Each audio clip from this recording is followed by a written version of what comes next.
So let's take a look at a configuration that has multiple references. In this case, it actually has 6. I'm going to come over to horizontal geometry, and we'll put in a, let's say, a radius of a circle of 125.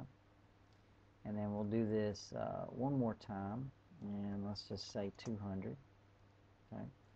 And we're not trying to build anything specific here, just to give an example. So what we'll do here is we will use our offset tool with the mirror option enabled for each of the alignments to come in here and put in some edges of pavement, so to speak.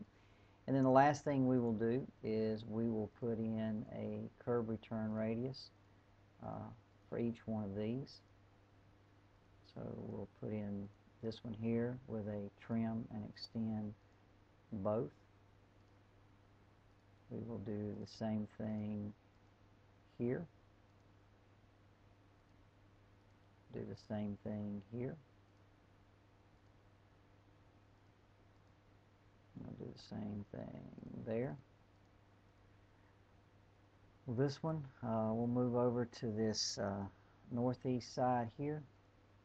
Up here on this north side coming in, and then lastly we'll come back to where we started with a trim and extend both. Now again, keep in mind that each of these elements that we've placed are in relationship to one of these six alignments or civil elements here. Again, I could pick up any of these, as you see here. We could move this down, and you know, all of that will move with that. So we want to come in here and save this now as a civil component. So I'm going to create a civil cell. We'll just call this RA1. We're going to locate this as my first reference element. This will be my second. This will be my third, my fourth, my fifth, and finally my sixth reference element. We will reset first to say there's no more reference elements. The second time we'll say that we have no optionals, and then we'll DP to accept the civil cell. And of course the civil cell has now been placed, and if we select it, you'll see that this is now a civil cell. So I'm going to hover over that and say place civil cell. By the way, we can also come over to our task menu, say place civil cell, and it'll ask us to locate the civil cell that we want to place. That's one option here.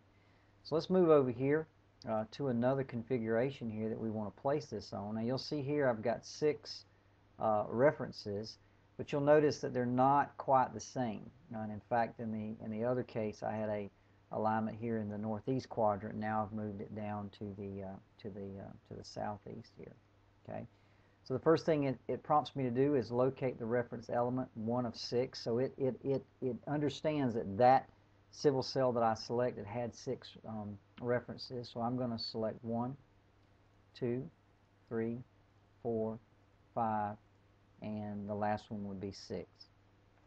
So you can see the civil cell is placed on there, and I will just reset to skip and then DP to accept the civil placement. Once the civil cell is placed, obviously I could come in here and continue to change this. So I'll just take this alignment and move it up and extend it a little bit in this area right here. And again, you can notice that all changes.